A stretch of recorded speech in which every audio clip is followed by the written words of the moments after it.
Welcome to the Talk and Chatter experience powered by Gasoline Alley. Today's guest is motorcycle technician, rider, sort of one of those people in the industry that's done every sort of facet of it. Charlie Costanzo, welcome, mate. Thank you for having me. Who is Charlie Costanzo? Good question. I don't know, just somebody that's obviously passionate about the sport, been in it for a long time now, even though I threaten it a lot to get out of it. Yeah. Definitely a lot of ups and downs in the sport, but just a guy, I grew up in a small country town in Myrtleford where, in a local bike shop there, and, without much support, worked my way up to probably Geico Power Sports was probably the highest as far as mechanic goes, and then, had some great opportunities over there to stay, and wow. Then had opportunities when I come back with ADB, and had a lot of things going on in my career, and now run my own little shop down here at on the Gold Coast. It's pretty to come from country Victoria to Geico Honda, which is probably one of the most formidable teams in the USA. It's a long journey, hey? Yeah, they say a lot of blood, sweat, and tears, but unless you've done it, and depends on where you've done it from, I guess. It was a tough. It was a tough trail to get there. A lot of hard yards and some luck, knowing some people, and being good at what I did, and just all the things in place. But at the time, I guess you never sort of understand why things happen in your life. It still happens today, but when you get a few years down the track, you can look back and sort of go, you can understand why things happen. Yeah, it's one of those things. When you're in it, you don't. I think we mentioned that before. Like when you're in it, you don't realise what's happening. No, you're just living it, I guess, aren't you? Yeah. So you're just trying the best with what you got at the time. So that's why now I try. You see all the things how you failed and the mistakes that you made, and you try to help out. Well, I try to help out as many as the young guys I can with my experience. It's a big part of the sport, isn't it? If you're not supporting the younger ones coming through, then it's dead. Yep, it's gone. Yeah, and it happens too often. So it's one of those things we need to obviously continue with, eh? Yeah, for sure. If you're not helping out, bringing through the youth, that's where companies like KTM were very smart. It's like looking at a footy supporter that'll be a Carlton supporter his whole life until he drops dead. Yep. KTM already worked that out a long time ago, so they pick up the kids when they're on 50s and 65s. Yep. And then the chances of that guy being a KTM guy, for the rest of his life are really high. Yep. Compared to somebody else. That some of the other manufacturers have got a massive gap. You can't get on a bike until it's a 250F now. Yeah. As far as motocross goes, so. Yeah, it's a good point, hey. It's like obviously KTM 50, you can start it, or EE5 now for a Husqvarna or whatever. Yeah. You can start off really young and carry all the way through to right up to a pro motocross team. Yeah. Yeah. And then now road and everything. Got everything under the banner home. Yeah, it's smart marketing. And that's the thing. I worked for KTM. Like the dealership I worked for was John Hill Motorcycles in Myrtleford. Okay. Worked for him for 13 years, and that was extremely tough boss to work for. Used to be brutal during work hours, and we could never work out why. And me and my mate Cleno that runs MMG down in Myrtleford now, he was like one of my best apprentices. We couldn't work out at the time why he was like he was at work versus out of work. He was unreal. And it's just the pressure of business. Yeah. We never knew it. We could never understand it. Now that we're both in business ourselves, we understand. So it's funny, we've got a whole new respect for the guy after it's all. Like I said, like I was saying before, you don't realise when you're in it. Yep. You've got to take a few steps past before you can look back with a bit of experience and go, that's why it was. That's huge, hey. It's when you're in your own business or anyone's business, I guess, when you're working for them, it's non-stop, eh? You just see the people once you've taken a step back. Yeah, for sure. But talking about how KTM changed back in those early days, like nobody wanted to know the things. Wow. In the 90s, you had guys like Frank Bonfadini and those guys, ambassadors on there from Victoria, and Frank's a lovely guy as well, very, very successful racer. But yeah, Kato just clicked in 98, I guess. Yep. And when they released that new bike, stuck Watsy on it, we could ride anything. Yeah. You know, punished everybody worldwide, and then they've just been going leaps and bounds from there. And you know, I always remember back in that sort of era, the ADB articles with Watsy and that as well. You know, you just see it and you see that bike as a younger person growing up. It's like, wow, that's a pretty cool unit. You know? Yeah. It changed things. It was a cool time. I don't know. It's definitely a cool era, and all of us talk about different eras. You know, some people, I think the 80s would have been really cool. Yep. The bikes were unreal by the mid 80s, especially the works bikes and stuff, which is the work of art. The riders were going at it. It was a cool era, you know, and every year you got something cool. You got a rear disc brake, or you got liquid cord, was going really good. And then you talk to the guys in the 90s, yeah, they're all excited about the 90s was a really cool era, which I believe it was.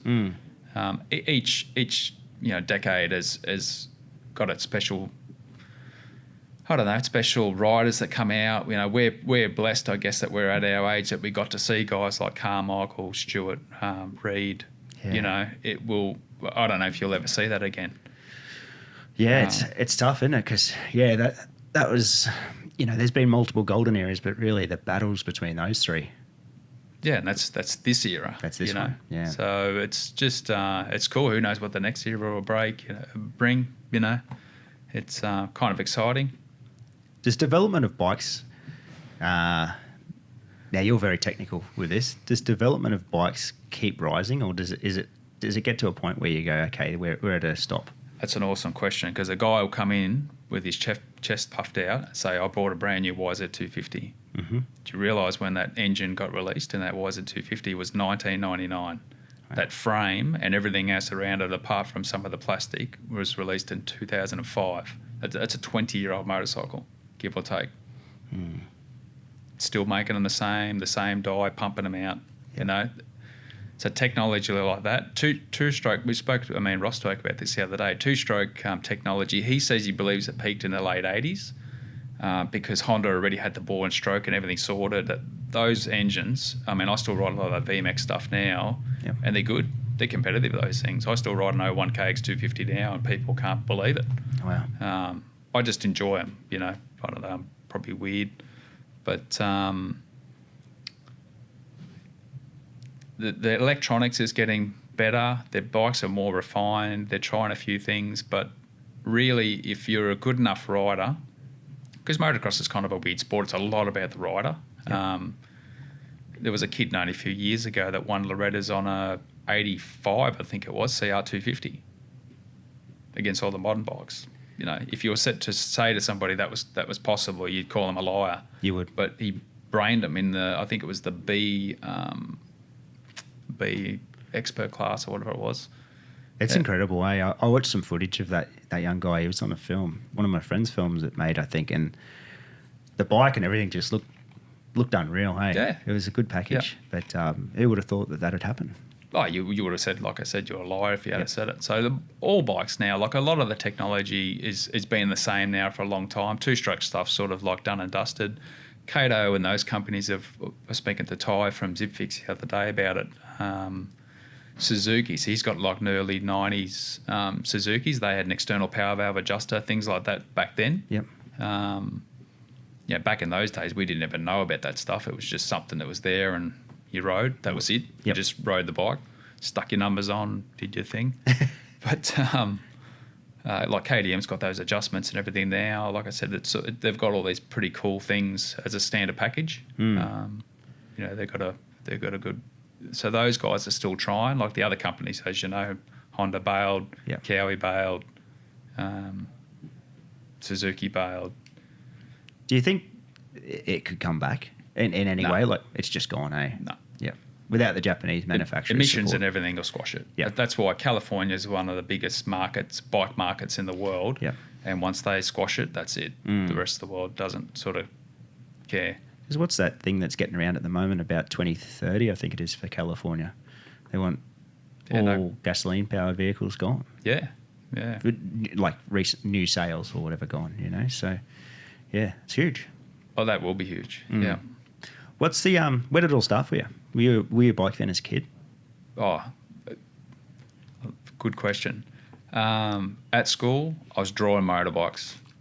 That's what I was doing from the start. I wasn't concentrating on what was going on. I didn't really want to be there like most kids. Yep. And I was drawing dirt bikes all day. Wow. And if in the art class I was drawing dirt bikes, I look at some of my old school books. I come across them every now and then when I'm cleaning it through the house, and you just go, "What a horrible child I must have been."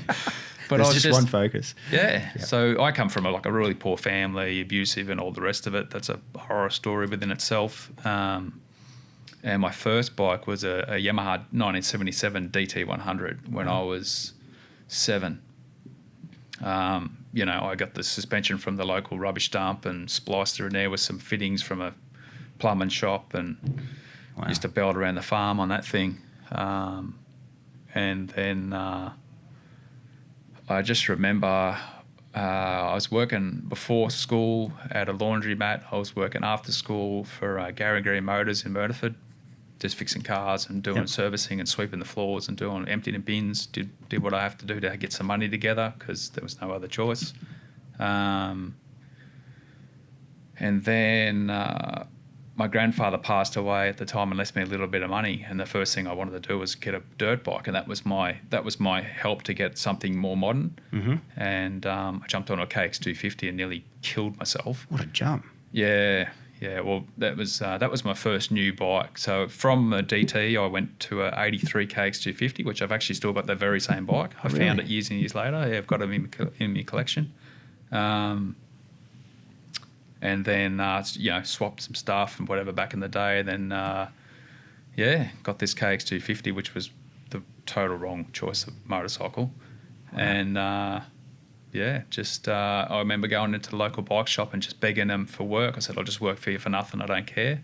Yeah. And they gave me a bit of a break and a chance, and I just went at it. So you always had a good work ethic. Yeah. I don't know. It's probably something about the childhood thing or whatever. You get bashed to death enough, you're a different kind of a person. But I also worked super hard, just super hard. Anybody that knows me will back that up. It's always been who I am. Yep. And I think that's something I'm going to talk to a couple of young blokes about this week, actually, about some bad shit that happens in your childhood. But when you're in it, it's why me. Mm. When you get down the path, it's why not me. But it actually makes you stronger. It makes you into actually who you are, and the successes that you have actually come from the trauma that was. Did in my case anyway. Yeah. It helped mould your character. Yeah, it makes you try harder than anybody else would sanely do. I mean, in the races, back when I was working for Kawasaki, so I went from the bike shop thing, and then I was sort of reasonably successful as a racer. I won a Australian motocross amateur championship, and then I was an off-road rider more. We didn't have motocross tracks, so I just used to do motocross because it was cool. Yep. All the kids want to do motocross, but I was just riding in the bush all day, every day on my bikes. And then a friend back then got me to do an enduro, and I think I raced in the expert class and got third, my first enduro. And I was like, oh, yeah, that was cool. Wow. And then, started doing okay, and I've ended up, I think I got second in the 99 4-day in the 200 class. I got third in 01. So I sort of had some sort of success, on a reasonable level. Where were they at the 4 days for those 2 years? Warragul was 99, which was brutal. Really? And still people till today talk about that was the toughest 4-day. Since then, they turned them into trail rides because people didn't want to do the hard stuff anymore. Yep. That was a hard one. I nearly pulled out. It was tough. Stewie Bennett beat me on that one. It's a name I haven't heard for a fair few years. Yeah, another good guy. Mm. Yeah, very talented guy on a bike. Could ride like anything, motard, motocross. Yeah. I remember him coming through the KTM factory supermoto. Yep. He was incredible. Yeah.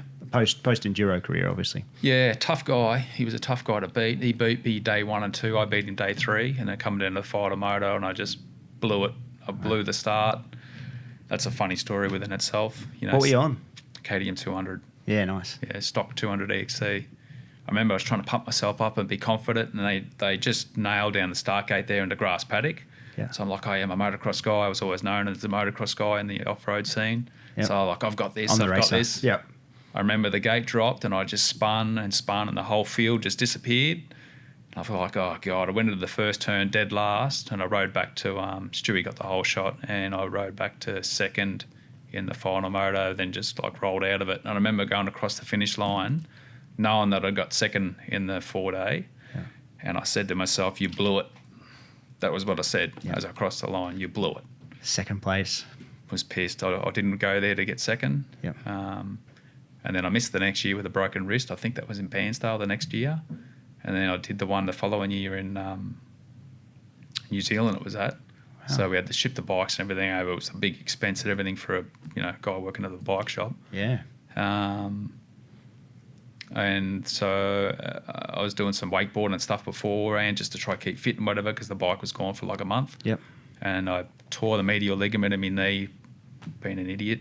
So I bought a cheap EVS knee brace, strapped that on there, went over with a mate, sideshow. God, that's a funny story within itself. All right, what is it? Oh God, his missus was a his missus was like a travel agent or something. So she organised the accommodation for us. So it was ran in a little tiny town on the west coast of the North Island, Kafia or something it was at. Mm-hmm. Black beaches and stuff. Anyway, our accommodation, because I filled the place out, was this old green, like that lime colour green caravan piece of junk thing, parked on the front of the pub grass. So every night people are coming out drunk, throwing their beer cans and everything at the side of our caravan. I found out the sideshow used to have like night terrors, so he'd get up in the night screaming. In this van? And trying to fight himself out of the swag he was sleeping in. Oh my God, it was a funny 4-day. I brained myself in the first test on day one. Had a really big crash, and so I was eating Panadol Forte for the whole thing, and then when you crash in a test, you lose a bit of time. Yep. Anyway, so I was back in the class, and that was the premier class then, was the 252 stroke class. So anyway, I was chipping away, and I got to the final moto, and I was like in about 6th or something I got myself back to. And I just remember the previous 4-day doing that start spinning forever. Yeah. So you get to choose your gate as you're sitting in the class. So they choose me up, and sometimes in a grass paddock there'll be that bald patch of just dirt. Well, there was a bald patch on the start gate, and I'm like, yep, that's mine. Rolled up there, got a grouse start. I think I was leading the final moto. I was second in it for a while, and then me and Smith come together, and I think I got third in the final moto, which pumped me up to third, in the class. Yeah. But yeah, it was just the funny experiences goes hand in hand with, I think, this industry. There's always stories, and especially within the job, the factory side of things. Yeah, and travelling. If you got to travel to somewhere, there's always an experience. There's always something. Yep, there's always something, and hanging out with the guys. Yeah, so yeah. New Zealand was good to you? I love New Zealand. It's a beautiful, beautiful place. Yeah. They've got where you've grown up in Myrtleford, you've got sort of heaven on your doorstep there for it. But their whole region for trail riding is just incredible, isn't it? Yeah. So I've done both. I've been lucky enough to do both islands now, but I did the South Island as a bit of a holiday. Yep. And that was amazing. I'd recommend to anybody go over there. We did the motorhome thing. Wow. It was just beautiful.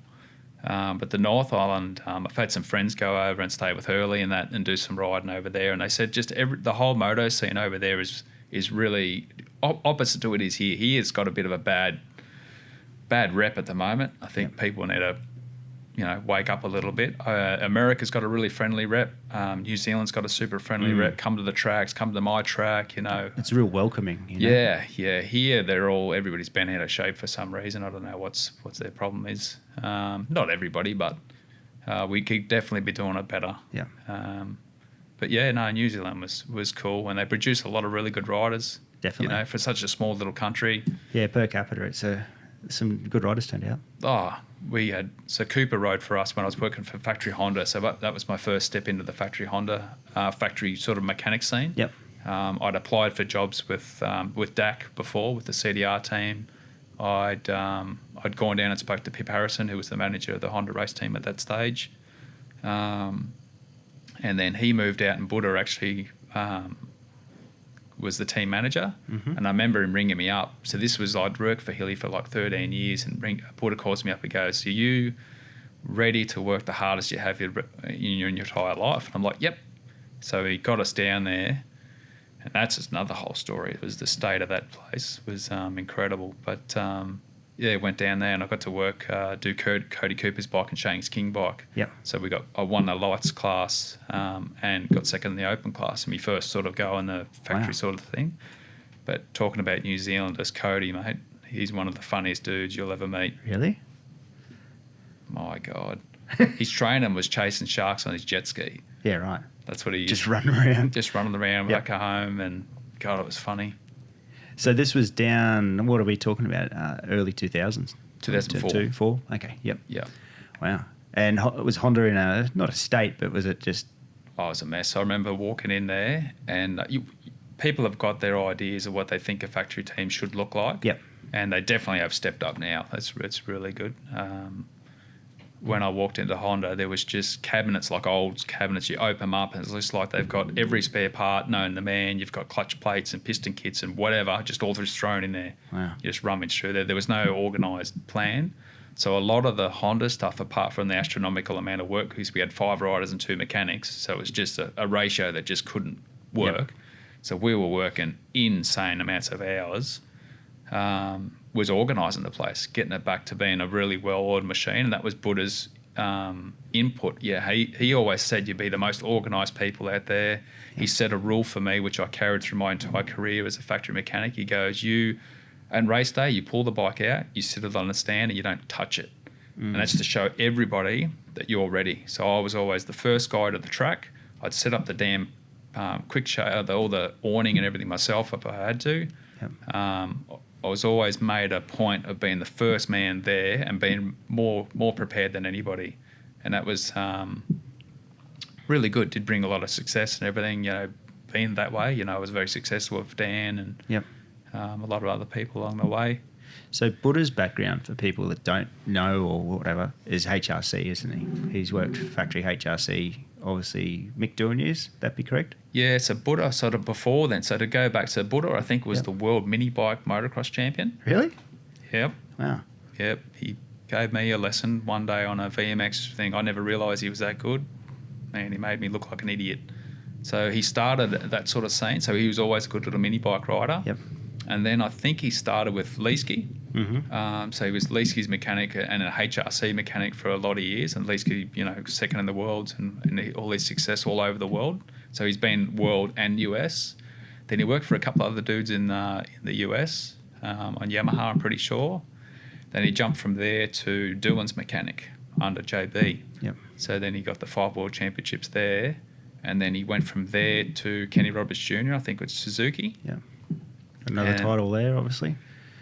I don't know if he did there or not. And then from there he went out and then he sort of done his own little thing at home. So for him, sort of Buddha was a local guy, but for me being that young kid at the bike shop, he was God. Yeah. And I still tell him, and like I said to you before I fly up to see him on Friday, he's still my hero. Mm. He's been through, he's seen so much, he's done so much. He was a hands-on guy, not one of those hanger-oners that talks shit 24/7. Yep. He was a hands-on bloke. And I remember we always used to look up to him, and something as a guy that, as a kid anyway, that always suffered with self-esteem and all that rubbish that went on. I remember him talking to me. He pulled me up one day at Dargo. So we used to do trail ride tours. My whole boss used to do trail ride tours, and Buddha used to do Buddha's dirt bike tours as well. And they used to go over the hill to Dargo over there, Omeo, sort of around that area.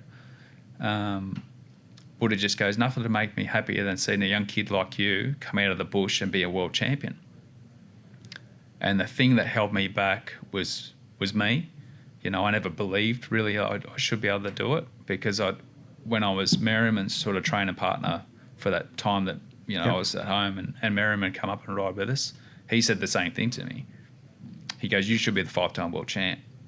I can't catch you through here, or you've got everything. So as we were talking about before with guys like Stefan and that, the thing that you can't teach, I don't think, regardless of how many schools you do or whatever, is the determination and the self-belief that these people have is second to none.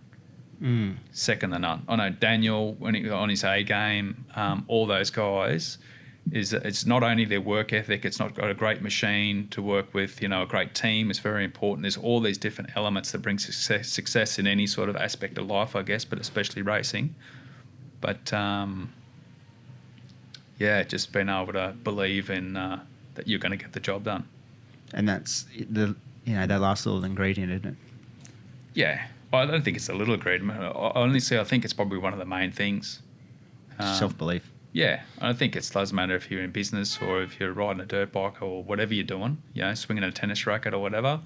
If you go in, with that mindset, you're going to be a pretty hard nut to crack, Do you think over your career having technical ability as well as being a rider has helped you, or has it hindered?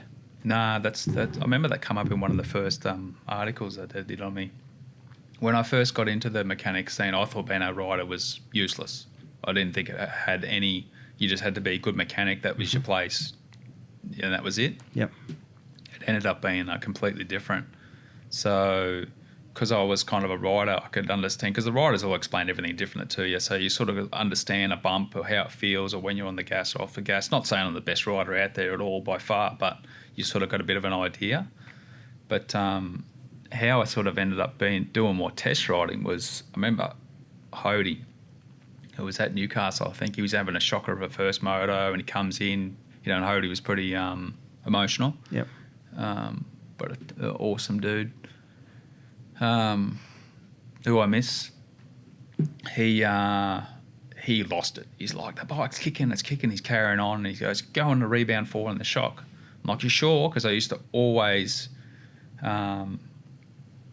be scared of going the wrong direction. And that's actually one thing that makes a really good mechanic. Like me and Ross talk about it. One of the best things to make a good mechanic is fear. You don't want to let the guy down. You don't want to make a mistake. You'll do anything to not fail. Yep. So anyway, we'd wind the clicker in 4 clicks. Next moto he does, worse. Bike's worse. And that was it. Because I'd spent so much time, you test and test and test, you end up out here, which is where you find out, not where you bloody well should be. Yep. You've wasted all that time. So I'm like, F this, I'll do it my damn self. So I rode the bike, and within 2 braking bumps, you went, it needs more high-speed compression on the shock. It's blowing through. That's why it was kicking you. So when he went on the rebound, it actually made it worse by packing down a little bit. And then, you look like an idiot at the end of the day. So I was determined to make sure that never happened again. Wow. So I started testing, and before we knew it, I was testing a lot. And it got to the point where the boys trusted me so much, they would just say, look, if you think it's good, we'll run it. So I changed, I think we changed forks in the KXF 250. It was the year that they called us the Dream Team. So we had Mackie, Hody, and Dan, I think, on the team at the same time. It was an awesome team. Good team, yeah. Yeah, it was great. I ended up putting a KYB fork in the front of it because I got better feel out of that, and I lengthened the shock a little bit on those early model KXFs, and it just helped the chassis out heaps. Yeah, and they just ring up, you talk to them, and they just said, if you're comfortable, we'll run it. So it's really rare. Usually you test and you test and test, and the guy's got to be real happy, but it was a really cool sort of experience that I got to have. Who's been someone, like, as you've worked with a number of different riders now, who's been someone that gives you good feedback? Oh, God. Because I'm guessing across the way there'd be some awful feedback where it's like, the bike's just bouncing, or something, like the... Yeah, it's jitterbugging me, or where they say something some like stuff, that. Man, you got to be a psychologist, I think, half the time. Some of them, you play the trick of the 2 rebound in, you click it in, you click it out, and they'll come in. Yep. And but before you've done it, the thing's unrideable, and then you pretty much send them back out with the placebo. Yeah. And that's unreal, and that's when you put the stamp of they're never going to test anything ever again from then on. Really? Oh, you just go, well, they obviously don't know. And, some guys don't need to know. They can still just ride a bike unreal. You just have to put something. Cody Cooper, you just stick something underneath him as long as it's about right. Unbelievable. He was so fast. Is that the rider that becomes like a natural talent? Someone that can just ride anything? Is that a natural, do you think? I think as far as a rider goes, it goes up to a certain point and then it holds him back. Daniel was he was one of the coolest dudes I worked for. Yep. Not just because of our success together and the times we had together were really good, but it was his hunger for figuring it out. Yep. I said to a guy yesterday about it. It's not just he wasn't just good. When we first started working together, it was at the Skin Supercross Motorbike Expo in Melbourne. Wow. So we had a bit of a testing together, so we all gelled together. So he did the Supercross for 2 nights, and then they threw me on a bike to do the enduro cross the night after. Yeah. And I won that. Nice. But, on a KXF. on Toby Price's Supercross spare bike. Serious? Did you do the enduro cross on it? Yeah. Wow. Yeah, they did. They chucked me in the media class or whatever it was, and it was funny. Oh, the guy's going to come up, and Mackie goes, I didn't realise you could ride a bike. I'm like, oh, yeah, sort of Little what handy. we do. But, So Dan. yeah, Dan, whatever his weakness was, he would go away and he'd work super hard on it, Yeah. and he'd work it out. And the next week, the problem was gone. And that was part of his success. You know, he worked hard. He was the sort of guy, the harder you worked him physically, the better results. Wow. He was 100% driven. So he's gone through different patches in his life, you know, and he'll look back at different ones and you know, come to the realisation of the truth in years to come. Back then, one thing I was thinking about before that I was going to say, so when we won the 06 Supercross Championship, so that we come in there as unknowns, Yep. we come out at Adelaide, brained him. He won the Opens, Cody won the lights, and I held up a sign saying, believe the hype. Yep. Now, Ando put in a magazine that he just seen that and he's seen red. So he hated me and everything about what I put up there and everything. Yep. And then, anyway, we ended up winning that championship just through some really hard work, you know, and overcome some obstacles. You know, Dan hurt himself when we went to the US as a test ride and rode through with an injured foot. And Leesky come up to me after the race. So he was still with KTM at that stage. And he shook my hand. And, you know, I look up to Leesky as a rider. You know, anybody that knows anything about this sport should look up to him as one of the greatest Respect. that ever was. Yep. And he shook my hand and he goes, you two would have done that out of the back of a high ace. Wow. And we know exactly what that meant. He goes, he could see from the outside we were so driven, you couldn't beat us. Yep. That was Dan's was 100% committed. Well, you look at the photos of the time with you two guys, and before I did this, I was having a bit of a flick through some different pics, and the focus, like if I look at yourself in your eyes and I look at Dan, there's sort of nothing else happening. It was just this, you know. It was pretty cool to see actually, and you saying that now. Oh, it was. It was the work that went in was huge. Like, well, we're lucky in 06 that we had a really good bike. So that first KXF 450 was a good thing. They had a few dramas with rods breaking. The early rod had like 2 lubrication holes through the top, and it used to split. That was the one that nearly killed James. But overall, the bike was really good. So we had a good base to start with. And then the team, I was really lucky to be paired up with Ross McWaters as a team manager, and it's still a close friend to mine till today and always will be. And Kenny Wheeler. Kenny's doing his stuff down at Sydney now himself, factory spec. So, just a super cool time. But, man, the work, the amount of people think it's some paid holiday that you do. The amount of times I slept out the front of my old car, you know, you're working that many hours and just to make it happen. It's, perception, isn't it? Perception of a factory team or perception of this is so different to reality, isn't it? Oh, it is. And you sort of, I think anything in life, maybe the harder you work at it. Carmichael says it, you know, the harder I work, the luckier I got. Yep. You know, I can't even imagine the guy's mental state, you know, that guy with his success, how strong he must have been. But, I've definitely worked, like going back to the original question, I've worked for some really cool people over the years, a lot of different ones. When I was in the US, I worked for a lot of different people as well. When Dan got injured or whatever, I worked for Alex Martin, was a pleasure to work with. The chicks, the girls have been probably the best. Yeah. Catherine Prum, I got to work with her, build her bike, I think that won a championship here and maybe 07.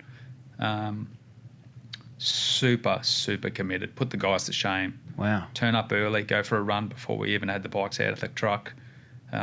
Give you a hand. Professional. Yeah, the guys turn up with their gear bags thinking they're too cool for school. But, you know, and she was a world champ, you know, made them all look silly here in Australia. Jessica Patterson was the same. Vicky Golden was the same. Haru Masuwa or something, a Japanese motocross champion. Right.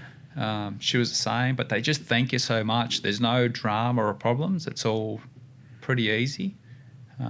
Some guys here can be a pain. Yeah. Especially if things aren't going well. You know, it all gets pretty. It's good when you're winning. It's the greatest job in the world. Yeah. You do what you want, but when you're not winning and things aren't going right, yeah, it's tough. It's a tough one. How are you as a racer? Were you like that when it's not going well? You obviously prepared your own stuff, I'm guessing, for a while. Yeah, look, I didn't get to the enduro. I got to a decent level, I guess, you could say. But motocross, I was just like a state guy. I could do all right in the state stuff. I was fast, used to crash my brains out all the time. I don't know, just try super hard. Try super hard, absolutely fearless. We still talk today about me going through the whoops at Cobram, and I can't believe I didn't die. You know, apparently all the A graders, everybody used to come to the fence to watch me, cogging gears, you know, fourth gear, I think it was the tallest gear I could pull going into them, jumping into them as far as I could. So sort of like fearless like that. But I look back now and it was a kid that knew nothing of how to ride a motorcycle. Really? Oh, like no technical idea. ability? No idea. Wow. None. I ride better now than I ever have. Really? As in smart? Yep. It happens easier. You think about things a little bit more. You know, your technique's better. I can still bang out a 40-minute moto without doing any training to speak of whatsoever. Wow. So I ride better now than I ever have, but then you've got the other things like, you know, your age, the fact that you've got to go to work on Monday, everything like that. But yeah, you're funny when you look back as a kid, and everybody's got, I guess, the same. What the hell were you thinking? How were you even getting, you know, around the track without killing yourself half the time? It's weird, isn't it? Same sort of thing. It's a reflection. You reflect back on it and think, where'd that come from? You know? Oh, look, I think like me, like I said, no idea, no idea. And I had a few people try to help me, but I guess I was just too crazy with a lot of the personal stuff going on to. That's why I think that a guy to become a really successful, I guess it's in any sport, but I can only speak of like off-road sort of stuff, is a really, really unique person. You know, they're going to take some really big risks that normal people wouldn't do. Normal people wouldn't think about jumping a triple with ruts up the face of it or nothing. No way. So they're a guy that's, but yet smart enough to dissect it, smart enough to work on things, have a work ethic, have a carefree, have all these different parts of a personality to make up a champion. It's still measured. There's a risk, but it's a measured. Yeah. There's measure in there, isn't there? Do enough work that you're confident enough to just do, you know, take it in your stride. Someone we were talking about before this started, Toby, to see what he's, you know, you worked with him in the mid-2000s to now, the work ethic,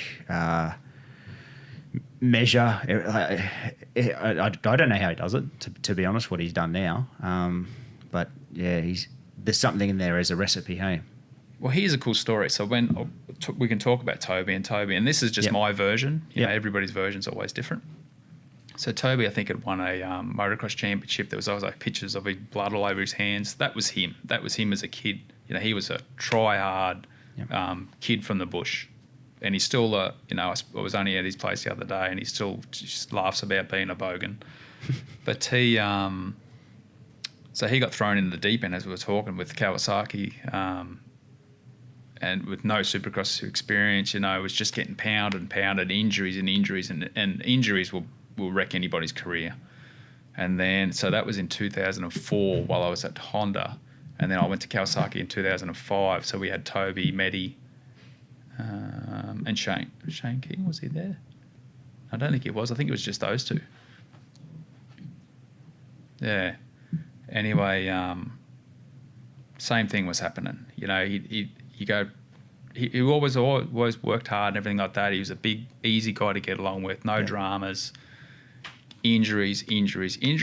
Anyway, I don't think we spoke about this. It's a bit of an interesting story, not claiming any fame or anything. But I used to like taking the boys out for a trail ride because I know I'd sort them out up in the bush. Most of them couldn't get out of their own way. You know, Dan was good off-road. He could ride sort of a bit of everywhere. Hodie was. Mackie was like he'd never ridden a motorcycle before in your life. We rode at the back here at Yatala, hopeless. So I went for a ride with Tobe. So we went to his place. He was doing some work at Whitey at Pro Motion Suspension, whatever he calls himself there.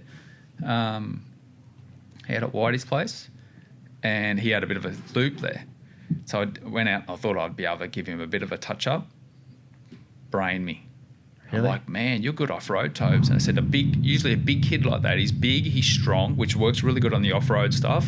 His speed is way fast enough. He could just dial it back, and still kill all the enduro guys because he's that fast. Yeah. And I just said to him, you should just give it a go, Tobes. You never know, just try it out. You might like it. And I said the same thing to the Smith brothers. They were the same, big, solid guys. Strong guys, yep. Crashed and hurt themselves on a supercross track. Supercross was good for like a little guy, always sort of was really, instead of these really big, strong, bulky guys. Anyway, Tobes goes off and does it and kills them. And we were speaking about this the other day when I was talking to him. So he goes out there and wipes the floors with these guys. And he goes, and he can probably tell this story better than anyone, saying that it's his story, but even he goes, he just wanted to do it for a year just to see how it went, and he kind of enjoyed it so much that he stuck with it. Wow. And I'm glad I mentioned it to him, and I think Johnny from Lusty said the same thing to him. He'd probably seen it with him as well, but how he took it was just next level. One of his weaknesses was motocross starts.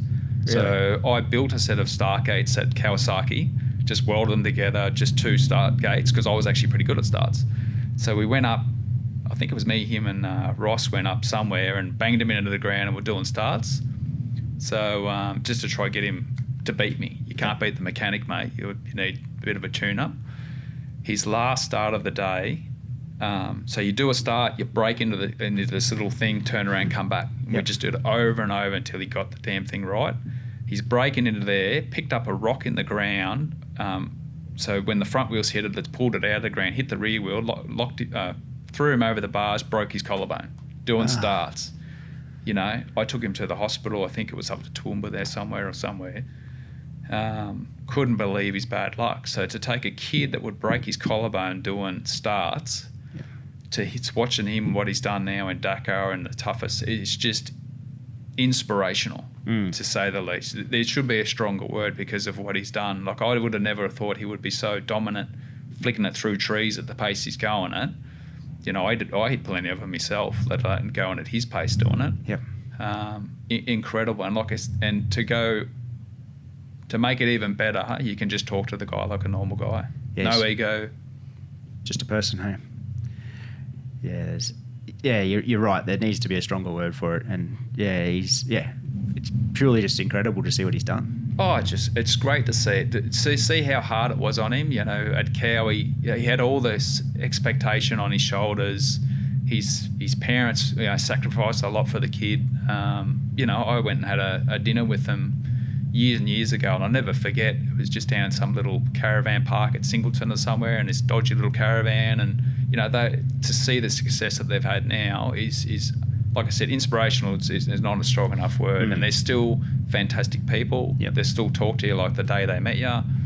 Nothing's changed apart from his success, which is fantastic. You couldn't wish it upon a better person. 100%. And they're people of the sport. Like, that's the mum and dads that you see all around the countryside. Like, that's the ultimate success story for our sport. Yeah, as a poster boy that's done such a good job of working away, chipping away at it, that's who you want your kids to look up to and stuff. I feel anyway. He's an incredible ambassador for our sport. Oh, for sure. And not every kid's going to be able to do it, but no. People think it's been easy. That's the thing. If they knew how many broken bones and how many tears and the tough times that just Toby's been through, mate, they wouldn't ride a motorcycle. And everybody, like was saying, like the stories that Buddha used to tell me about Mick, incredible what that guy come through. So even that, the injury side aside, to even come through it. That's why when you look at guys like now, like Roxon, gives you like a newfound respect for a guy that can come with an arm that's smashed like a bag full of pasta to domination. Yeah. What do you think his headspace has changed this year? Who? Ken Roxon. Like, he just looks. The new bike obviously looks like a fantastic package as well, and all the Hondas are doing really well. But wow, he looks incredible. Yeah, well, the new Honda is a good bike. I've done a fair few of those. They missed the stock setting by a mile, but the bike, I think, is definitely a better bike. Yep. Yeah, they killed the forks in it. They should have just put last year's standard fork setting in it. Would have been better production bike. Yeah. But he's definitely, like, he talks about it, and that's part of the game, is to show how much more prepared that he is physically and mentally. Apart from getting the results, which have been fantastic. I think he's definitely come out swinging. It's about his time to come out, I guess. You can't just keep not getting the results. He's paid to get the results, but yeah, he's cool. I'm on the smaller minority. I'm a Tomac. I'm a Kawasaki person traditionally. I'm a Tomac fan, and man, it's been tough. Yeah, Eli. So I was meant to work for Eli when I was over there to stay. I got offered to stay there for a bit longer. They're another cool family, Yeah. No, same thing. No drama. No tantrums. Just good people, hey. Work hard. Yeah, Tomacs. It's always funny, like, especially now with social media. Everybody's just. I've been watching the Supercrosses this year. It's just, what's the next round going to bring? They're bashing Freezy. They're bashing Wilson. Yeah. They're bashing Roxon, they're bashing somebody, and everybody's an expert.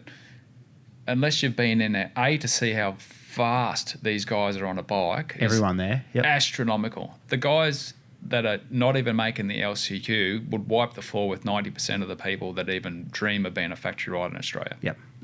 So that puts it in perspective. It's happened year and year over and over and over. They bring guys over that can't do nothing over, and they just give everybody here a lesson. So the level over there is really high. So guys like Tomac and that, to win a championship, it's just a special kind of person. Really is. Everything's got to be clicking and everything comes together. I think Roxon this year is going to be good. I think the hardest one to beat is Webb. Yeah. He's a dog with a bone, that guy. Yeah. Did you ever get to work with him? No. Never even met him. No. Nor Roxon or anything. That's sort of like after my bit. The next. Yeah. He, Webb, as a mindset, it must be a strong mindset. Whatever's in that head, I love how he cuts across 4 ruts and everything, and block pastures you 2 corners from the end to get the win. He would be really cool to work with because of how hungry he is. Yep. Something about Trey, and this is no disrespect at Trey all. Kennard? Yeah. Yep. One of the best dudes over there. I really, really like Trey. Yep. He's a really good dude, and I really like seeing him in the sport. Same thing, riddled with injuries and everything. Really, some really horrific ones. But he's a guy that would throw his helmet against the side of the truck, man, if he didn't win or whatever. Wow. And I like that. I didn't like if the kid has a sook because he comes 25th from not trying, then shits. Trey wanted it so bad, he knew he'd let everybody down. And Dan had the same sort of thing as well. He didn't go crazy like that, but he always didn't want to let us down. Dan would apologise. I'm sorry for that effort. That's a special guy. Yeah. And it means a lot to a team. It sort of gives us, we've got you. We've got your back. Don't worry about it. And we'll go out and we'll get this job done. Webb would be super motivated. He would be he's been through his hard bits. At Yamaha obviously wasn't gelling for him there. That would have been some pretty bad times. I'm sure his mechanics have probably got different things to say. Would have been a pretty shit time to be around. But he's definitely. There's a lot of really good guys. When you look at lap times, I follow lap times and everything now. Yeah, it's a different game now. Any of those guys can kind of win. It just really depends on how the race plays out. The start has never been so important, has it?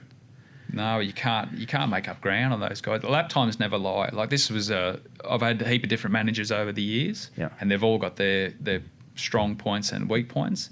One of Ross's points was he was really good with data and times, and he could calculate and work out. If you're the 5th fastest guy, the rule of thumb in motocross or any of this sort of stuff, you're going to end up fifth. If you get the whole shot, you'll go back there, or if you got a bad start, you'll move up to there.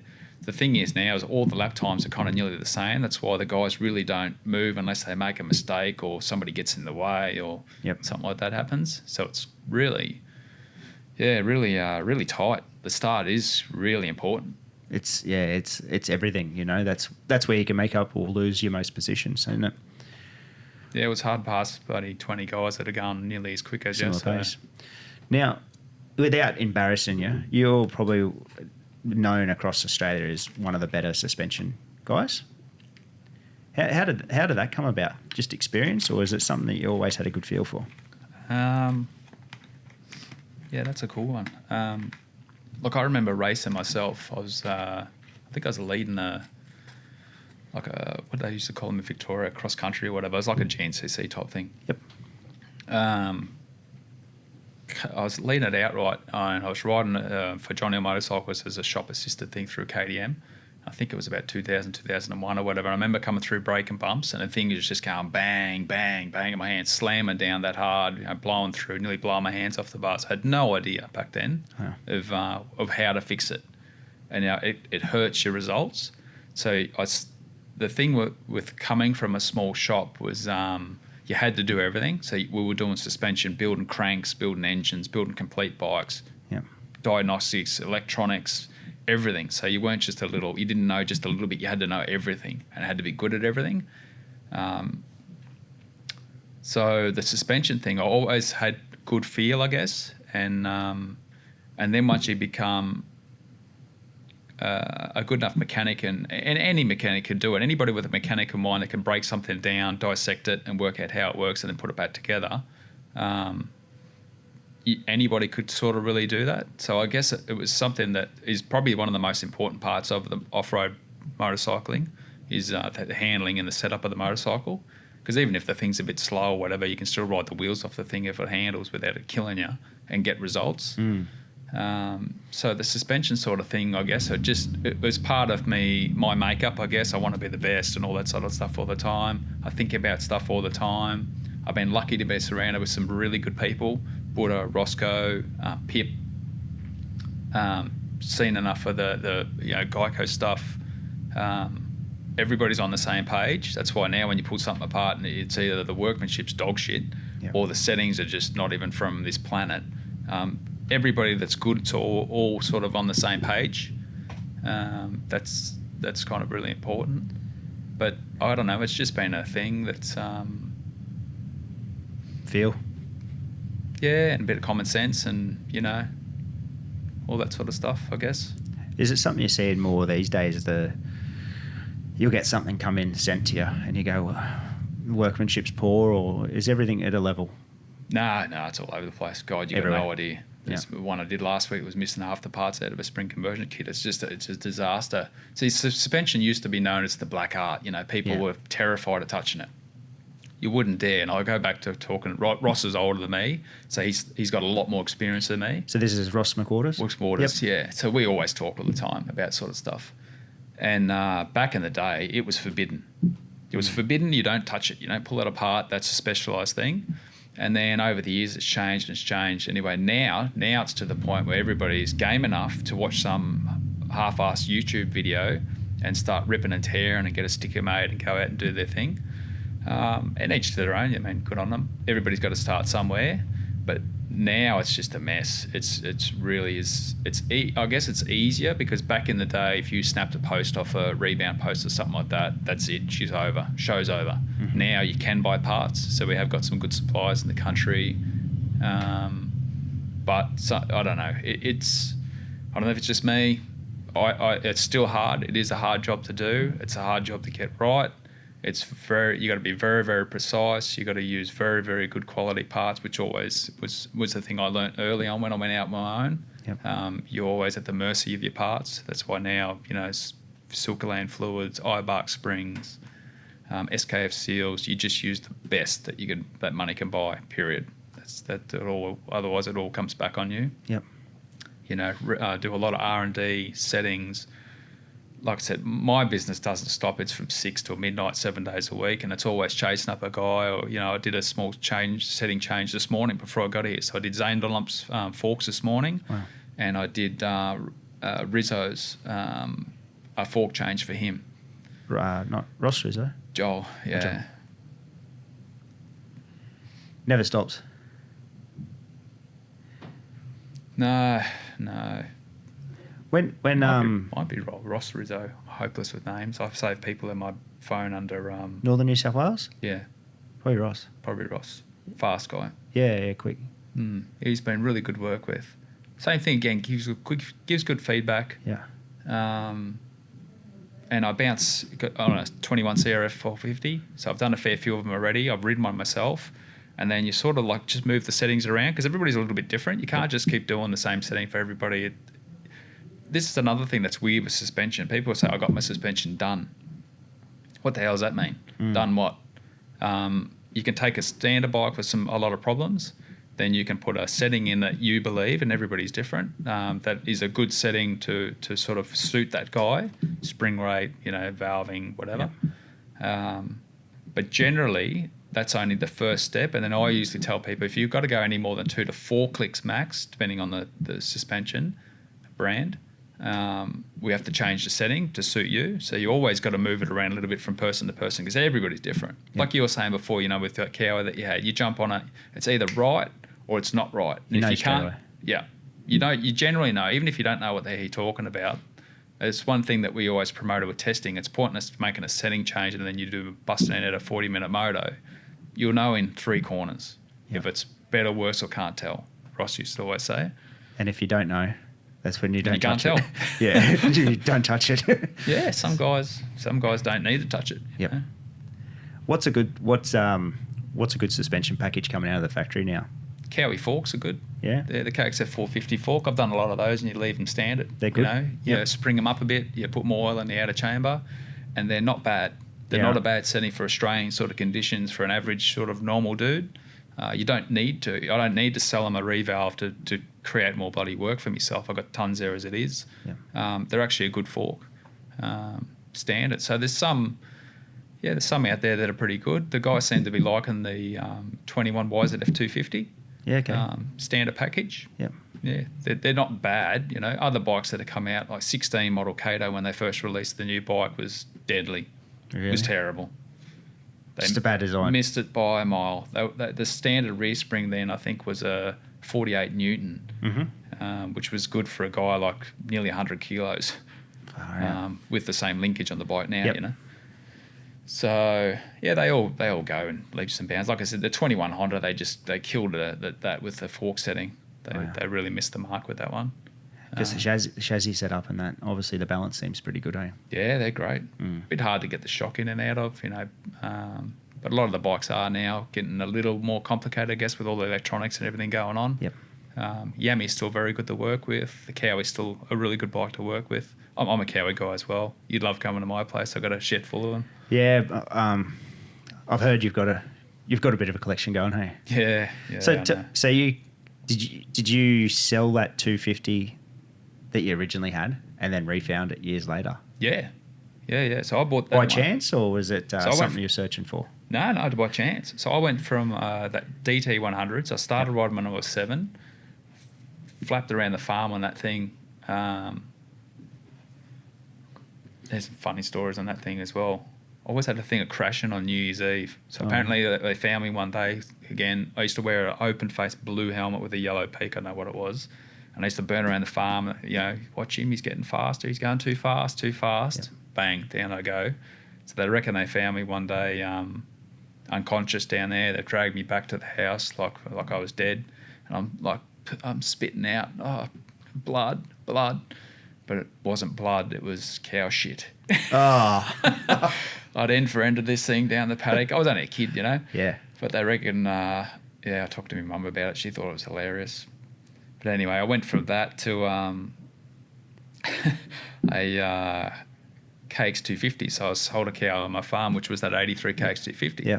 So I went, it been in a head-on or something, had a KDX front end, and I just wanted one. I don't know, as a kid, I just had to have one. So I sold the DT to a friend, got some money, put it together, bought this KX250.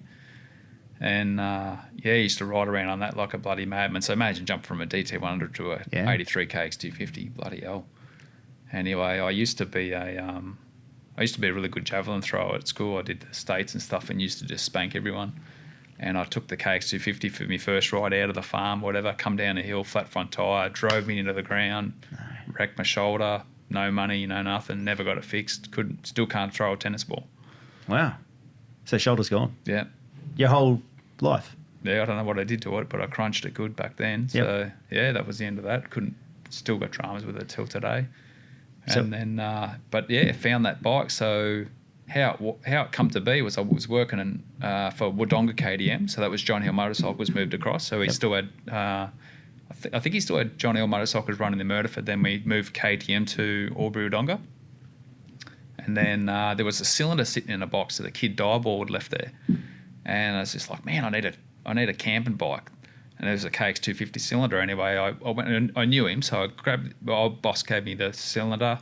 I took it around in my mind to buy this KX250 so we could jump it through the fire and do all the things that you do it with the boys. Anyway, I'm looking at this bike and I'm like, man, that's my old bike, because I could tell I had 90 model KX stickers on it and I painted the frame. Yeah. And he goes, oh yeah, no, that was yours. It went from this guy to this guy to this guy. So I did a job for him. He gave me the bike and I restored it all and it's sitting in my house today. So, wow. Ever ridden it? Yeah. Yeah? Yeah. I rode it a couple of times after I'd finished it, and a mate just said to me, he goes, don't ride it. He goes, you can't get this back again. You'll never find your original bike back. You'll wreck it. I'm like, yeah, fair enough. So then I parked it, and then I kept the collection going. I got a bunch of the bloody things now. Do you have a favourite? So I've got all sorts of bikes. So I've got my RM125 that I had when I was in Geico over there. I used to ride that, and wow. I remember Emmett used to laugh watching me ride it because I was just wide open everywhere.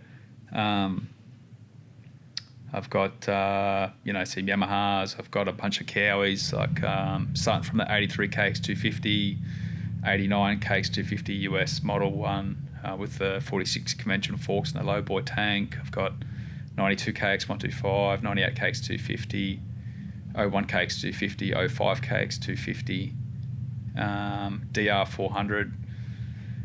And people come in and say, oh, which bike's your favourite one? And I usually point at the DR. Yeah, does everything. I know I probably sound like a retard saying it, but it's just when you're on it, there's no stress or pressure. Yeah. You never have any problems. It's about the ride, not anything else. I've had some really good experiences on that bike with those couple of trips up the Cape with some good friends. But my bikes now, like my modern bike that I ride, is actually an 01 KX250. Yep. I just love that KX250 sound, punch. The boys were at the track the other day when I was riding. Just you look like a hero when you're riding a thing because they're still competitive. Yep. It sounds good. It smells good on good fuel and castor oil, and still got heaps to go, hey? Yeah, they weren't the fastest bike. I was saying to a mate yesterday, the guy I was talking to about the 94 RM250 that he's got. I said back in the day I tried the 2 class thing, the 125 class and the 250 class. Yep. And the 250s used to kill me. Like that 92 KX250 I got, that punished me the whole time I had it. I just never enjoyed riding it because it had way too much power. Yep. And back then they were probably lucky to be mid-40s. The Cowie wasn't never renowned for a big horsepower motor. Now I love riding them. Now a 250 is just really good. It's just got the right amount of power. It hasn't got too much. It hasn't got... It's just fun. It's funny, isn't it? I got to ride a 97 250 last year, CR. Yep. Which was known not to be the favourite model across enthusiasts, I guess. I got to ride it, and it was the first time I'd ridden one for years and years, and I hopped on and I'm like, wow, this is just really nice to ride. It was just set up nice, and it was just, the power was really nice. There was nothing crazy, it was just good. It was just really good. If you do them right, like the bike I was on the weekend was, I was doing some tyre testing, it was a 98 KX250 I've done. So that's a 20 grand bike. Wow. Really nice bike. Everything works unreal. Super fun. So as far as all my bikes, I've got ones that I really enjoy, and that's one of them. But they're good. If you get one that's nice and tight and everything like that, that's what people don't realise. Like that KX250 motor, say, that was essentially the same from 1993, which was a J2, all the way to 2004. Same thing. Same motor. Same style. The YZ250 motor now has been the same motor since 1999. it's not like they're reinventing the wheel with the thing. It's that CR250 motor, the cases, I've got 2 at home I'm building at the moment, which are a complete nightmare. Engine cases were essentially the same, and the whole motor was essentially the same from 1992 to 2001. You know, basically the same thing. Yep. It's funny, isn't it? Like as an outside, people don't. Everyone thinks to the model year, oh, it's going to be so different or whatever. So much better. Yeah, there's not much. Oh, sometimes they go backwards. 4-strokes have been cool. You know, some of those earlier, that 426 Yamaha that they released. Yep. So when they the 400 was 98, 99. About 2000, 2002. Oh, God, they were a killer. I remember my mate had one, Clint Morrison. I couldn't ride the thing. Really? Brutal. It was like a sledgehammer. Yeah. It's funny that there's been certain years that have done that, haven't they, with different models? Yeah, they all go up and down. The suspension gets harder and softer, and the motor gets softer and more linear and then harder hitting, and they sort of just go round and round and round. Where they are at the moment, like Kato's got a really good rep for a really good 450 motor. Yep. Have had for a long time. Yamaha as well. They've all got their strengths and weaknesses, but the best thing about the electronics is you can just change it like that on your phone now. You can just go, I want it more linear today. Beep, there you go, done. It's so simple, hey? Yeah. Back in the day, you know, it was more complicated. You really couldn't move the jetting much. The jetting was just determined how well it ran. Yep. And then after that, you could muck around with the exhaust, cam timing, you know, flywheel weights, you know, clutch, basket weights.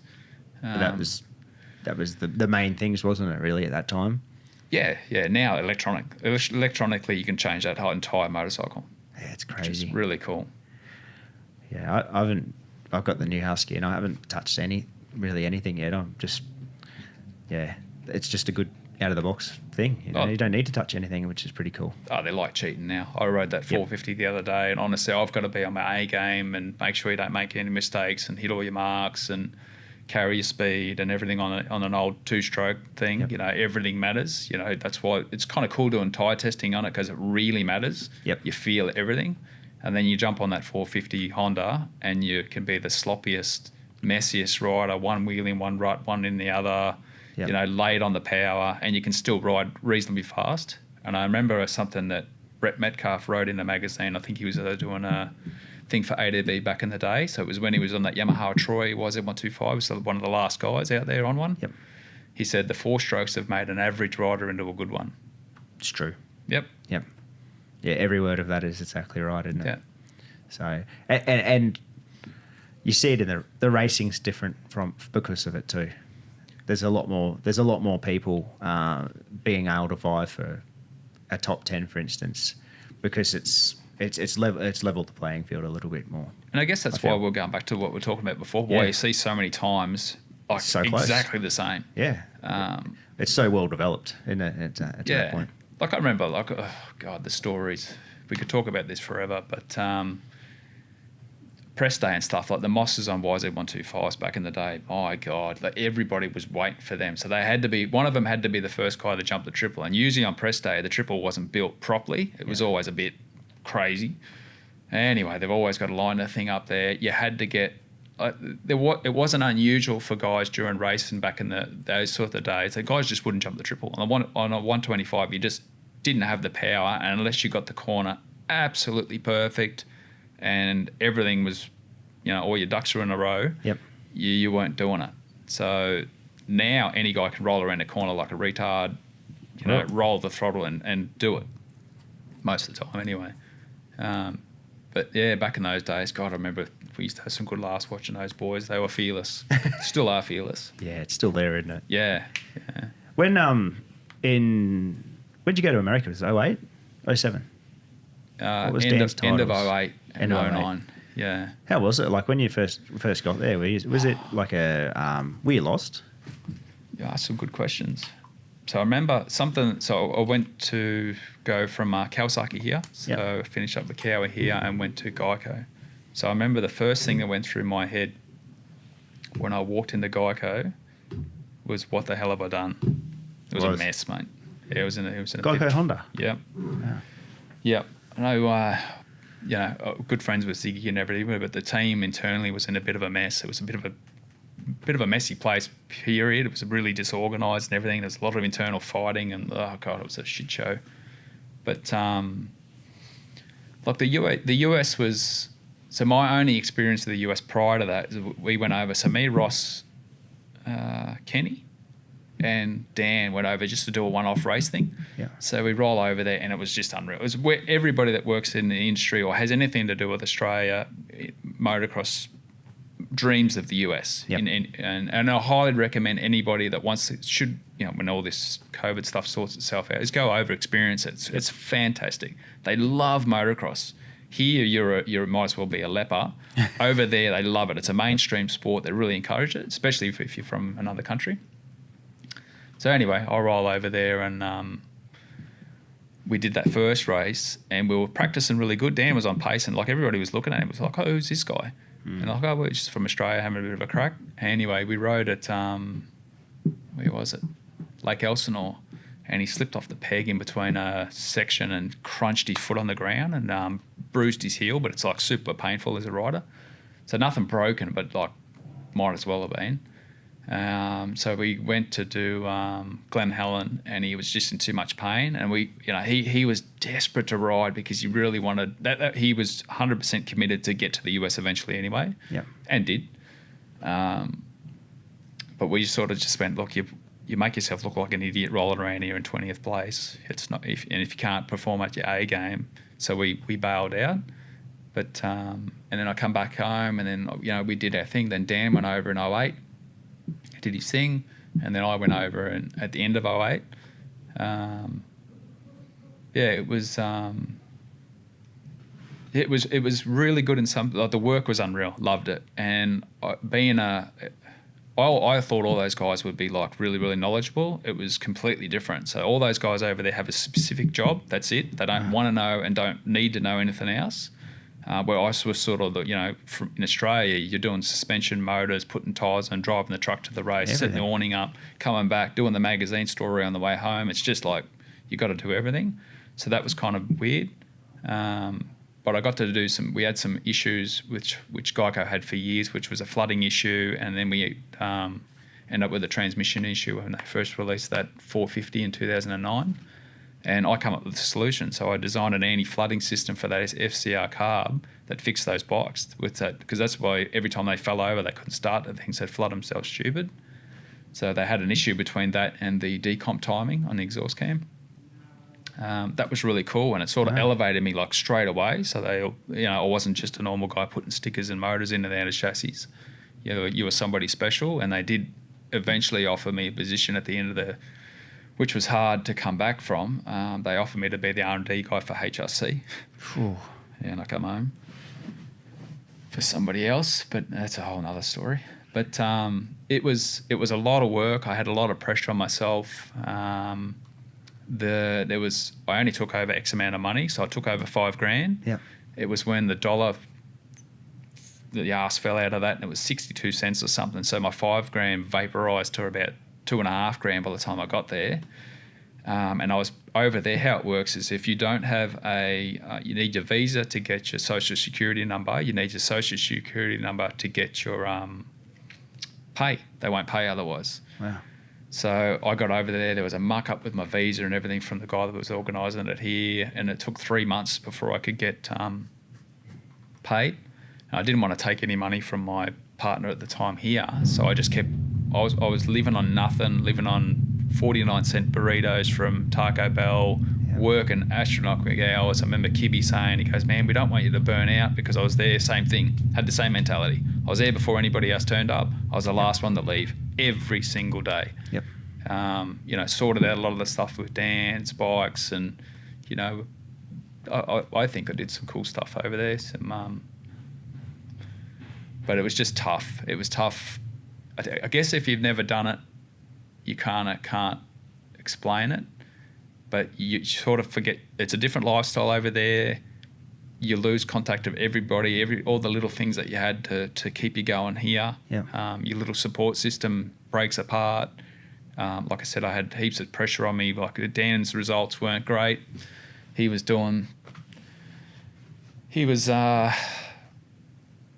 I think the priorities maybe sort of shifted a little bit, and he didn't really want to be on that 250, and there was a bit of burnout. I actually seen the interview that he did together. He talks about burnout happened in 2012. It happened way before that.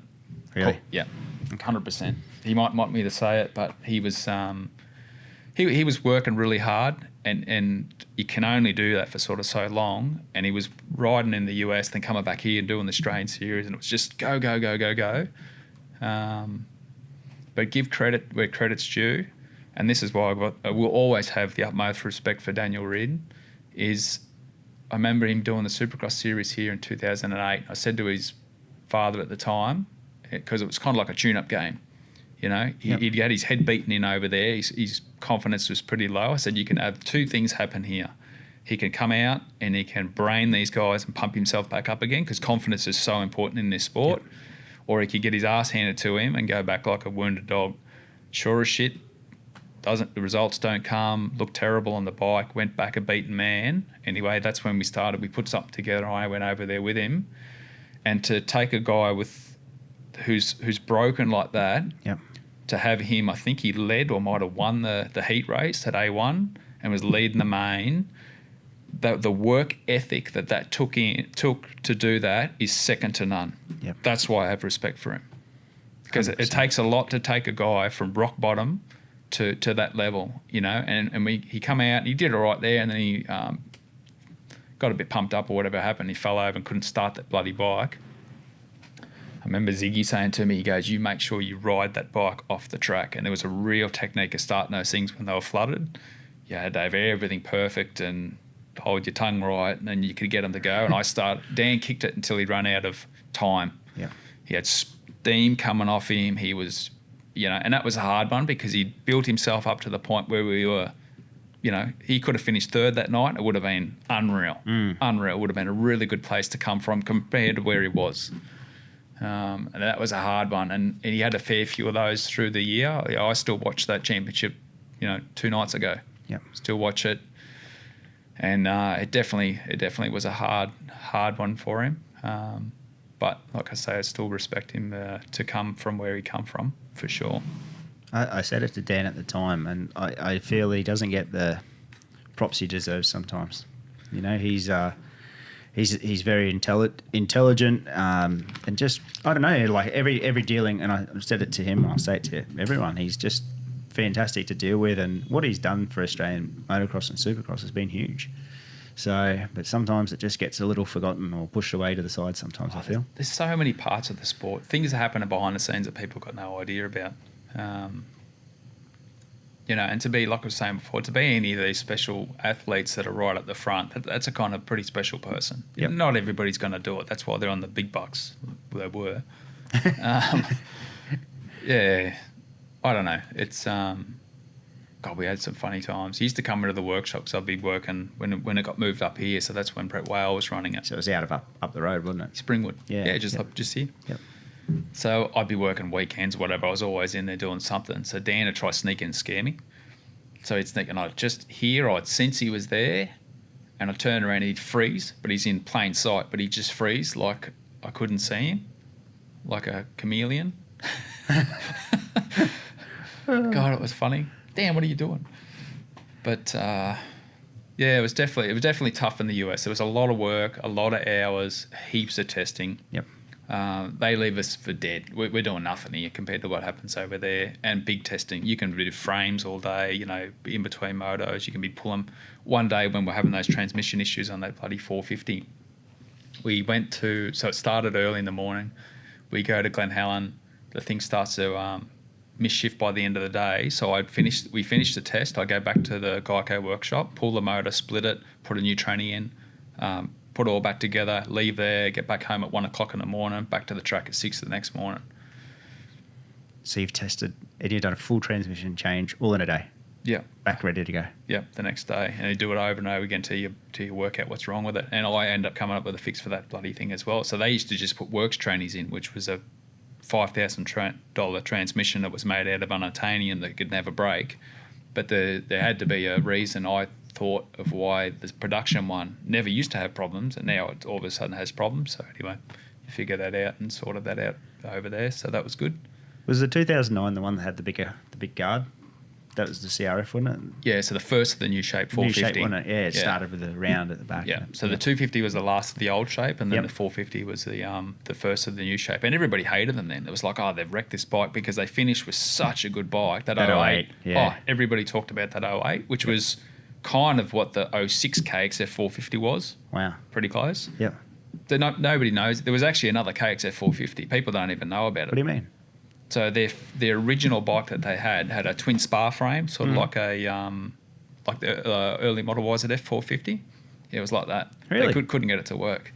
Yeah, they tried and tried and tried. So we had a poster, which I wish I had kept. We had a poster at KHI in Sydney where I worked of the pre-production bike of the Japanese test rider using it, and they tried and tried and tried and tried, and they couldn't get it to a point where it was good enough to bring out in a production form. Wow. So they just apparently, which I could nearly believe it, just copied the Honda frame. And when you look at the Honda frame versus that Cowie frame, it had the same, marks in the alloy, it had the same extruded, welded parts, it had the same marks through it. Everything was the same. So it was a rush. Like, as such, like, to try and get that to market would have been a pretty quick turnaround. Well, I guess they probably, what's the best bike out here at the moment? Well, the 08KX CRF 450 is. Just copy that bloody thing. Get that. Yeah. The motor in those early KX 450s was a killer too, eh? Yeah, it was good. It was a good motor. Yeah, it was. Yeah, they made that motor for years. It was that's gone right through to pretty current sort of thing. Like I said, they had a few issues with the first one with the rod, and Yep. that was another thing. We had to keep that bike running. So I had no DNFs. That's always what I tried to make sure that you had no damn problems. I didn't want to be the one that let the team down. So we worked out worldwide they'd never had a crank break after, I think, 7 hours or under 16 hours or something. So every crank that was in Dan's bike was always within those hours. So we'd run one on a practice bike, I'd pull it out of that motor, they'd go on a race motor, we'd run that for the race season, pull it out, go back on a practice bike 50 hours, and it goes in the bin. Wow. So there was that's what I mean, there's heaps of work going on to make sure that you don't have any failures. Coming from a small town workshop, does it blow you away the parts that get chucked away when you go into a factory environment? I love your questions. So Australia is run like on a shoestring budget compared to the US. The US, man, we could run the best race team that Australia's ever seen with the shit that we used to throw in the bin. Wow. So when you wheel that Geico bike come off the track, and when you start there, it's new, so everything's brand new. All the plastics come off. Some guys would remove the bars, even if the guy didn't fall off. So the twin wall bars were sponsored with by then. They go to the crowd. The plastics go to the crowd. The chain comes off, goes in the bin. I'm still wearing till today Kevin Wyndham's gloves because they got wet at one race and he threw them in the bin. And I'm like a homeless guy. I'm like, they're brand new. Oh, no, don't worry about it. And I'm still wearing them. They got holes in them, but astronomical the amount of parts and everything that you go through. So because everything's got a window that you have to run it in. Frames only up to X amount of hours. Practice bikes only do 10 hours, then you have to build them again. Wow. So you got to keep everything pretty. It's by the book, isn't it? Like it's Yeah. There's a strict over there because there's the money and everything. The stakes are a lot higher. Yep. There's way more pressure. So you have to do. This is the rules. Everybody's bikes are built exactly the same. Everybody's got bolts in the exact same place. Yep. It's all coordinated, so everybody's bike is the same. Yep. You log all the hours. You're only there to do this much, and then that's it. And there was new parts like that cover everything I come up with. There was a rule of 10 hours testing, so it had to be tested for 10 hours before it would go onto a race bike. Mm-hmm. So we tested, it was all good. We stuck it on. Trey cartwheels his brains out in one of the races, picks the bike up, and everybody was like this with the headsets, and Trey stands it up, kicks it first kick, started. I was like, I am the smartest man alive. Wow. That was a career cut short, which was a shame, hey? Trey Kennard. Yeah. But he's a good dude, you know. I seen the other day they're talking, so Emig and Carmichael were talking about changes within the AMA, and they're talking about having a guy with race experience like the moving over. And they kept mentioning Trey's name. That'd be a good position. Good. Yeah, that'd be great. Great to see him. He's too good just to go back to the farm and sit on the tractor or whatever he's going to do. And now he's doing the test riding for Honda and everything, which is really important to have a guy, because some guys are really good testers. That's where Shorty was renowned for a good tester. Yep. So some guys, Daniel at the start didn't know anything, but he was hungry for information, so he eventually knew what he wanted, how to get there, because it's only going to help their results anyway. Some guys don't want to know. Yeah, just leave it. That'd be one of the most important parts to a team too, wouldn't it? Testing, like a good test rider. No, there's heaps of important parts to a team. Yeah. A really good team, there's the success, and that's why when you see riders thank everybody, it's for good reason. Yeah, it's every part of the team. So you got to have good management, good logistics, good machinery parts, a really good vibe within the team is very, very important. They always talk about that now with the star guys. They talk about that a lot with the Cato team. Everybody helps each other. That was one thing that blew me away with Geico. Like there's a wheel sitting there with a ball tyre, and that's such and such tyre wheel. Just put a tyre on it so we can use it, or somebody, In Australia, it's every man's helping the team. Over there, it was every man for themselves. Wow. And it did change. It was only like that for a little while. Then LaRocco come in. He's an awesome dude as well. Really? Oh, yeah. Yeah. Always looked up to him as a rider, and loved working with him. He was awesome. Do you ever listen to that Whiskey Throttle show? Yeah. Did you listen to the one with him on it? No, not yet. It was awesome. Just as a guy, he just same deal, just work ethic. He was a worker, and it's cool to listen to him talk about it. So well, there's no a lot of respect. Motocross is kind of cool sport. You can't hide when you're out on the bike. You can't hide. Yep. That's it. If you're not putting the walk in, it's going to show. Yep. Yeah, he's done it all. What's been a really good day in racing life? Either on the spinners or behind the bars. What's been a really good day for you? Two complete things. Like my career's nothing as a rider, really nowhere. I enjoy doing the test riding and stuff. I enjoy doing the test ride in the US. So I was doing the pre-testing for the once they worked out that I could actually ride a bike. So I used to ride with Big B, who was Trey's mechanic, the big guy. Okay. Right. He's a good rider. Yeah.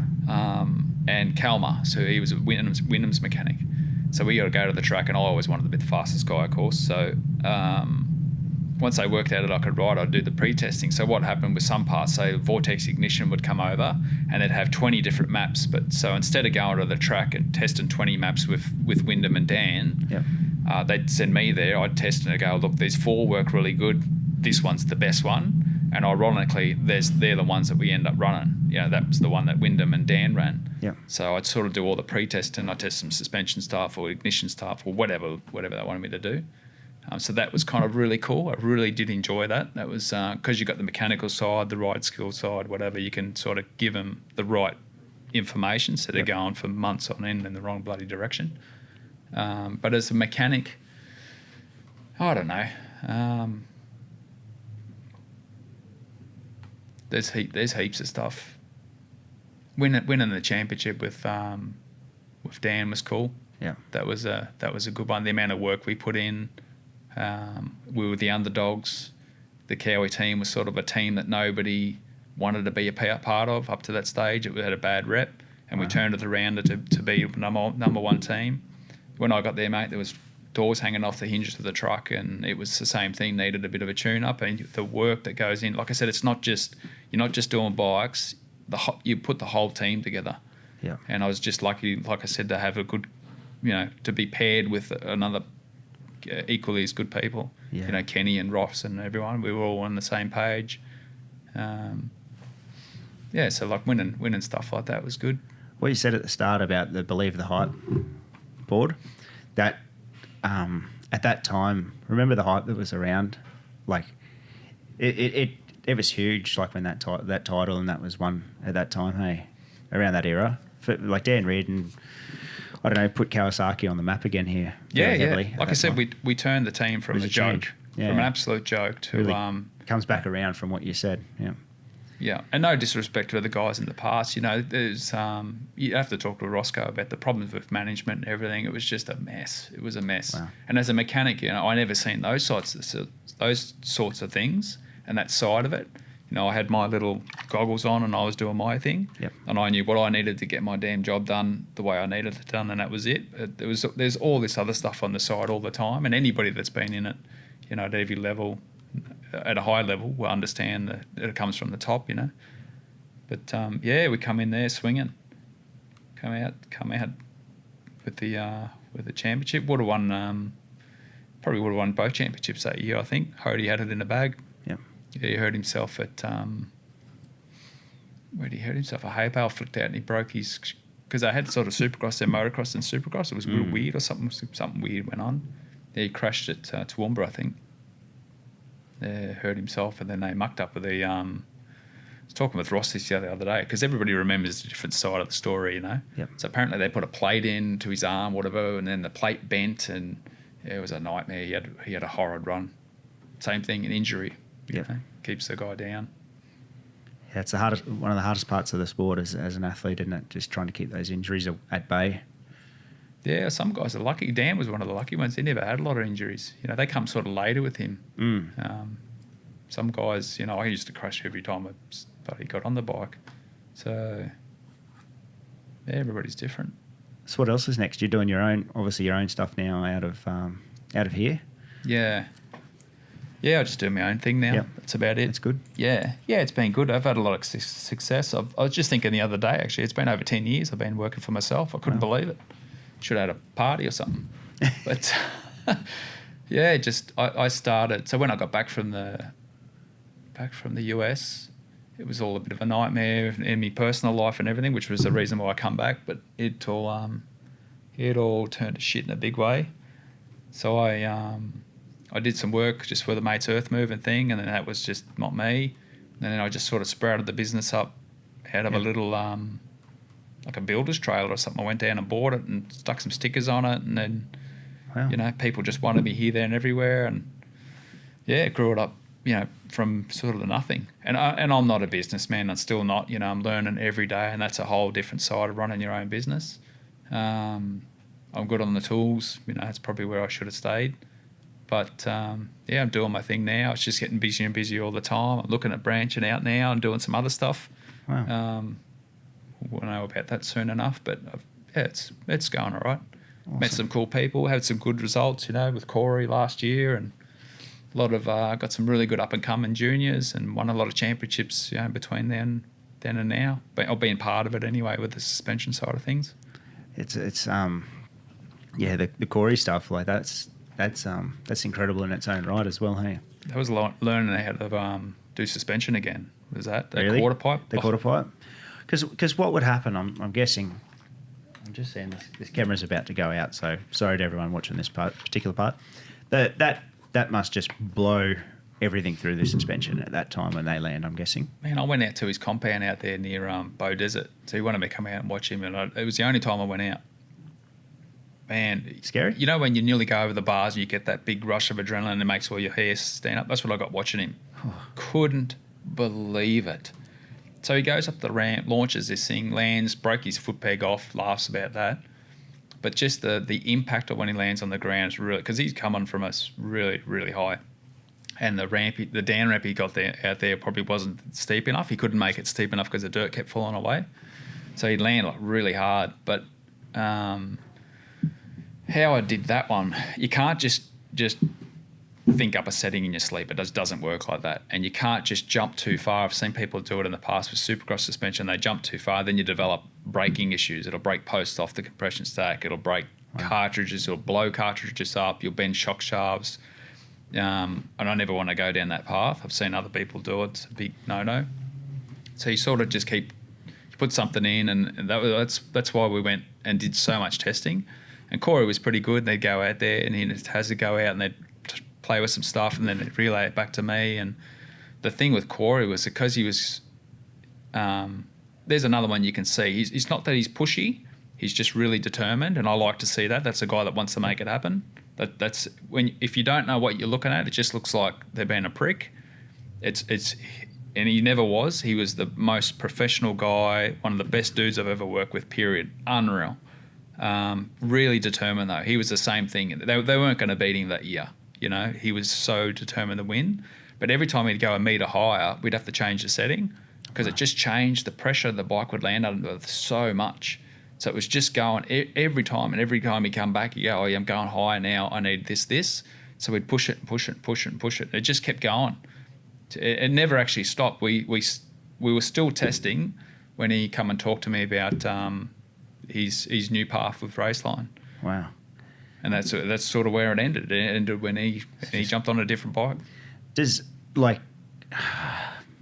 is it heavier springs or is it like we run the heaviest fork spring you could buy, the heaviest shock spring you could buy. Really? Valved like insane, and then some other mods in there to make sure you don't over hydraulic the thing. Yeah. He had Ross do his cylinder. He had a vortex programmed by someone that he knew. Like just because I thought, how hard could it be, honestly, up this thing? But as much power as you can possibly get out of the bike. Really, really firm suspension. Yeah. It can't be too firm, otherwise it gives him too much of a jolt when he lands it, and it's too hard. He can only do X amount of jumps. So you sort of got to. Yeah, it was tricky. That was a tricky one. That's a because you just don't know what it does. Like it's such a new thing still. You look at it from an outside, you're like, what's actually going on there? Well, that's what. Like I'd never done it before. Yeah. So for me, it was like, oh, good and well, you can stick a Supercross setting in there, maybe that's somewhere to go. But the setting was nothing like a Supercross setting. Yep. It had the rebound closer to a motocrossy setting, and it had the compression of its own animal. Wow. Because they want it really lively. So the pop off the lips really important, and you get that by a lot of different techniques. Yep. With tuning. So it was pretty unique to get the feel that he wanted. Yeah, it's huge. He's his same deal, work ethic.